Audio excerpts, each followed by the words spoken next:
Welcome everyone to the Local Food System Infrastructure Grant Overview webinar for Spring 2024.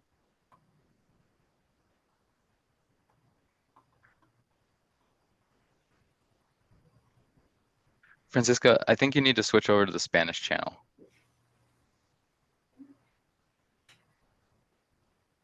There we go.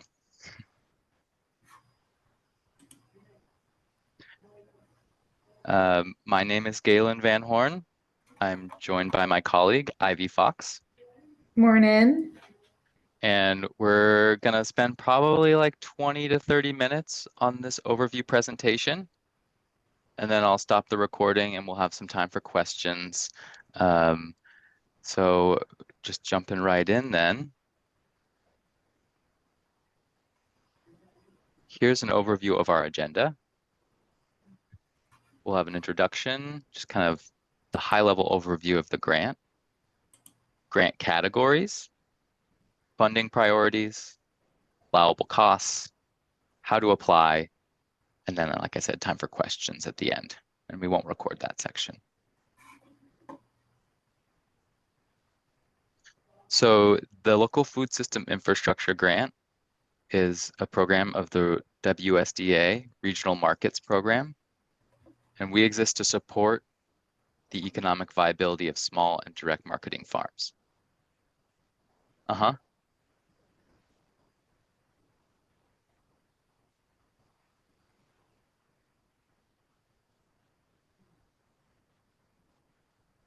Okay.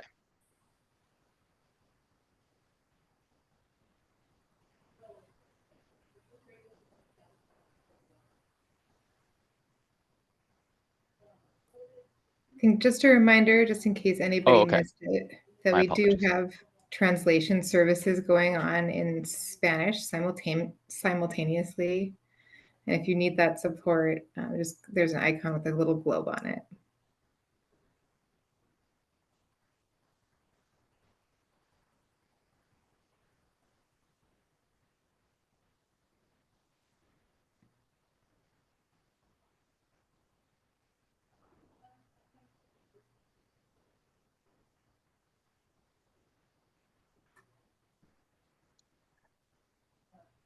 And you're in the English channel. Okay.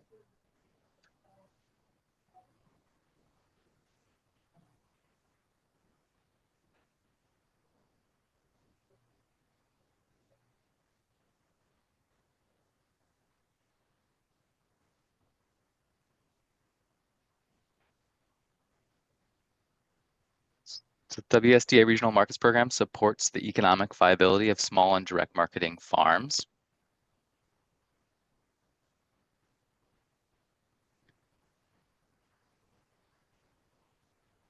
And we do that with technical assistance, resources and publications, market access and development, outreach and education, and partnerships and promotions.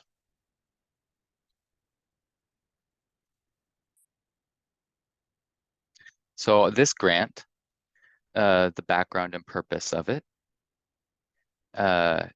this is ongoing state funding for grants to support local food supply chains and market access for farms, food processors, and food distributors.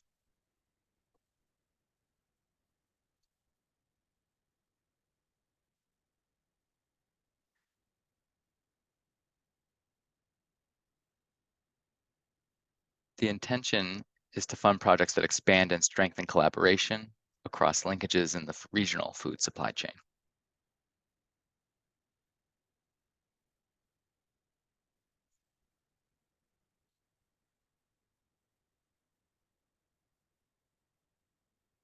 So everything that I'm gonna provide today, all of the information, is available on our grant website. So you can get there through that link that's written there, or if you have your phone and you're not on your phone right now, you can scan. On the left is English and on the right is Spanish to get to the grant website.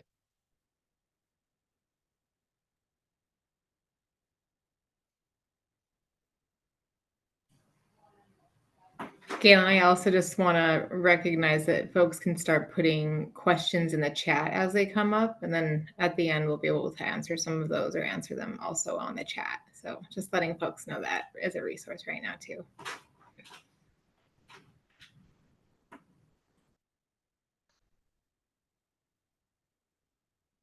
So who can apply? The eligible applicants. We have owner-operated farms or ranches, non-farm food businesses, nonprofit tribal or local government entities, and those all need to be organizations or entities that gather, process, manufacture, move, store, or sell foods that are grown, caught, or raised in Washington.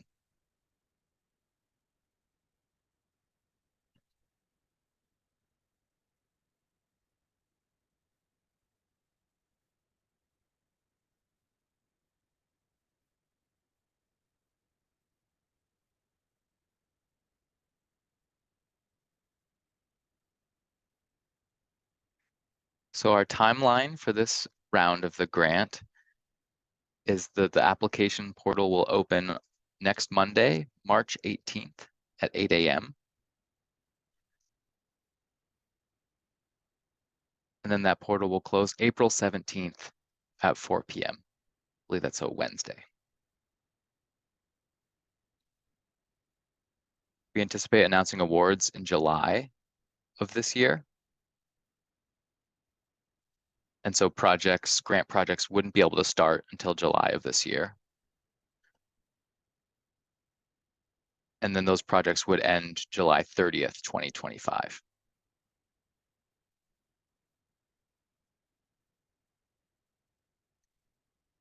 Big note here, this is a reimbursement grant. And we know that's a challenge for small businesses. Unfortunately, it's a requirement of state agencies that we have to do reimbursements.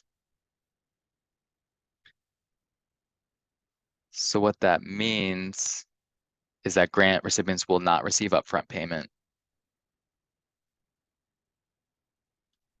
You will make approved purchases and payments and then submit reimbursement invoices for those costs to WSDA.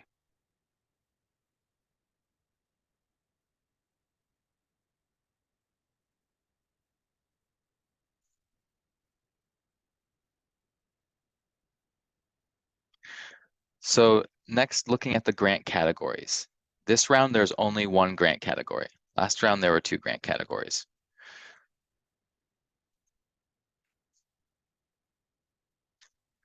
So the only category this time is the Rapid and Ready category, $10,000 up to $75,000.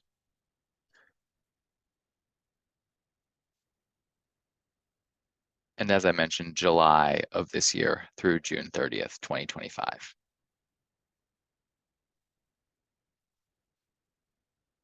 There is no requirement for matching funds.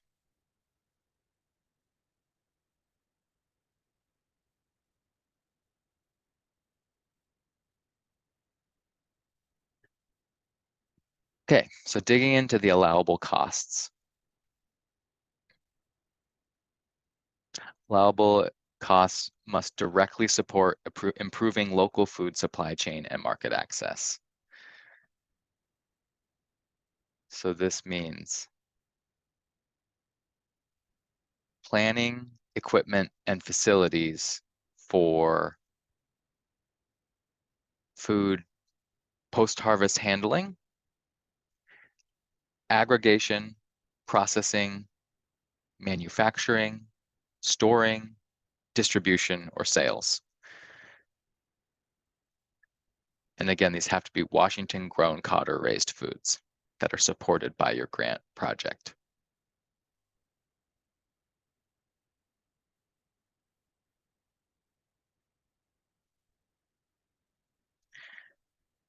Here are a few examples of expenses that are not eligible. There is a more detailed list on the grant website.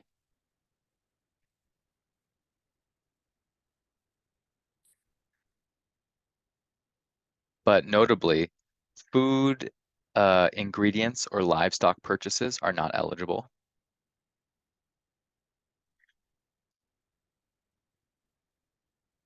Pre-harvest expenses, such as greenhouses, tractors, or irrigation equipment, are not eligible.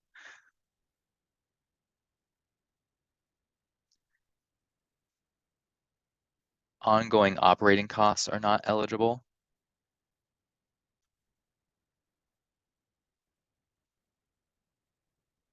And payments made prior to the grant agreement start date are not eligible.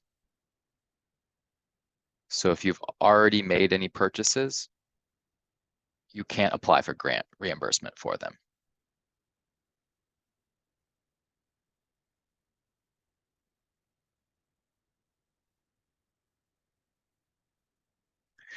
Okay, moving on to the evaluation criteria. This is a competitive grant. And so what that means is that applications will be scored out of a possible 56 points.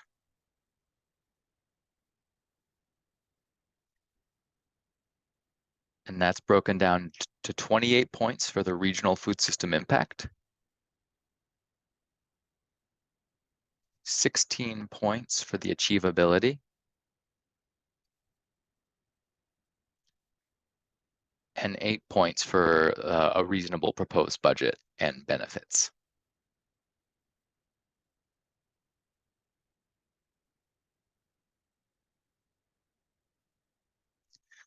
There are bonus points for new grant recipients and small farms or businesses.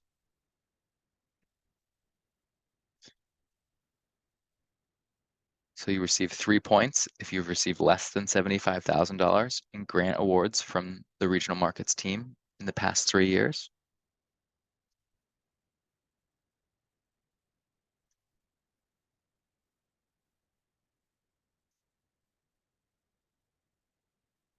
And 1 point for small farms, ranches, and food businesses.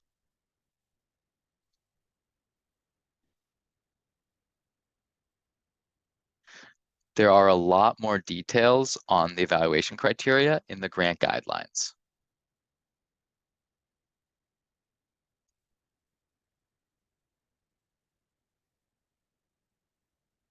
So I highly recommend everyone review the grant guidelines and kind of see the definitions of all of these things in more detail.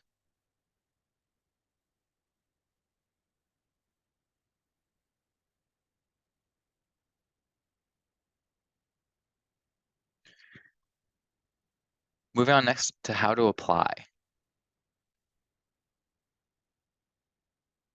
It all starts at the grant website. If you link there, and also I think, if you just search for WSDA local food system grant, it'll pop right up in your web browser.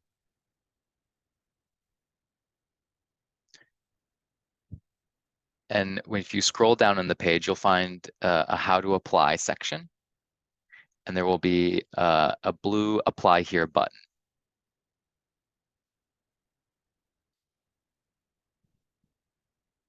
This will take you to the grant portal where you will sign up and for a login and create a profile.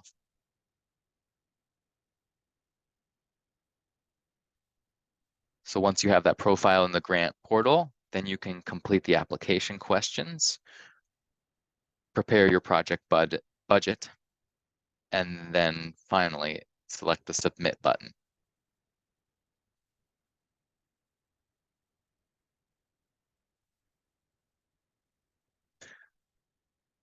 So I'll just take you through kind of what that looks like on the grant webpage here. Here's the top of the page, right when you land on it. And when you scroll down, you'll see that how to apply section and that blue apply here button circled in yellow.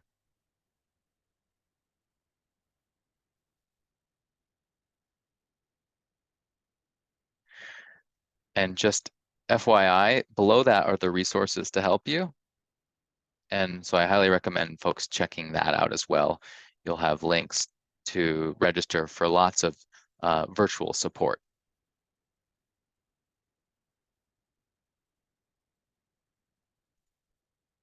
So back to the grant portal, after you've clicked apply here, it'll take you to this grant portal page.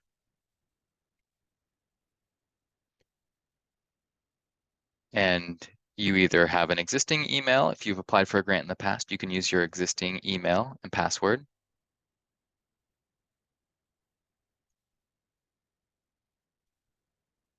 Or you can sign up. And circled in yellow there is a little world icon. And then I have it kind of highlighted out in a separate box. You can translate the grant portal there into selecting the languages there from that drop-down menu. But I want to stress that the applications must be submitted in English. So that can just be a way to help you understand what's being asked or see it in a different way. But the answer should be in English.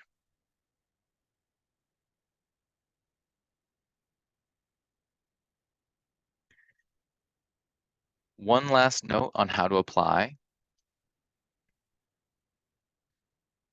If you're awarded a grant, you need to register for a unique entity identifier number through sam.gov. And so you may wish to start that process now. You don't need to do it to apply. But it's helpful to have that for applying for any kind of federal funding opportunities. So you may just want to have that as a business.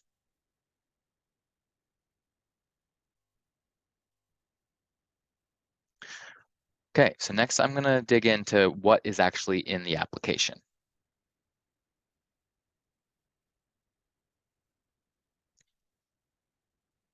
There are two application sections to complete: the application questions and the proposed budget.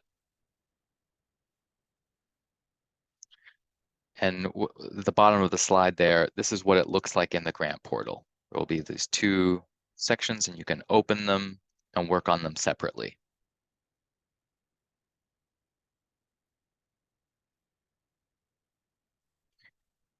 Within the application questions, there are 6 parts.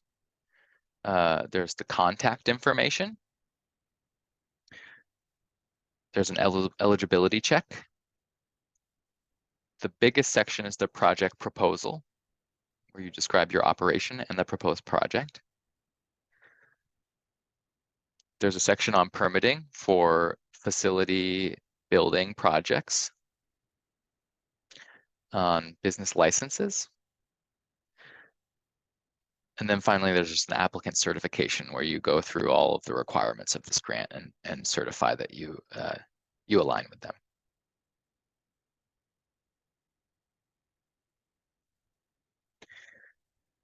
The next section is the budget questions, the proposed budget. And there you'll add line items for your proposed grant budget. And for each line item in your budget, you'll select the type of cost, describe the activity or item that will be purchased, who will be responsible for this purchase, the estimated date when the work will be completed, the cost of the item, a description of how the cost was estimated,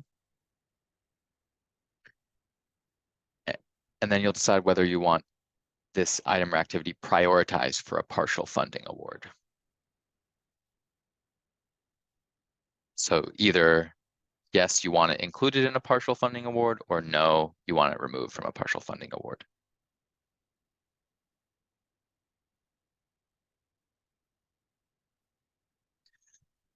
And then finally, you're not done yet. When you've completed those 2 sections, you still need to click the green submit button.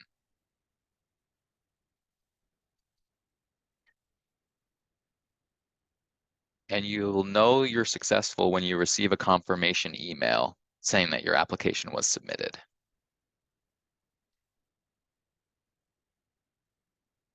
If you don't receive that email, please do reach out to us to just make sure everything is okay, and we'll be happy to help you figure that out.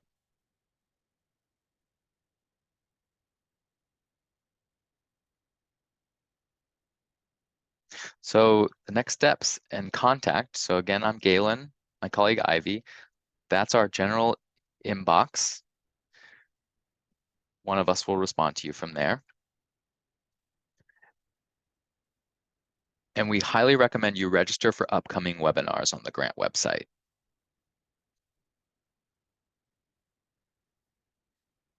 So next week, we're going to have 3 webinars.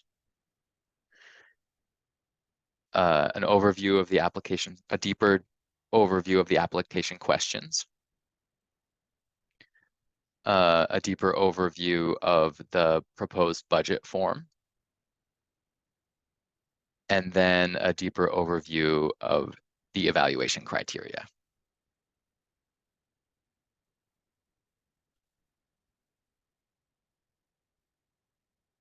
And with that, I'm going to stop the recording.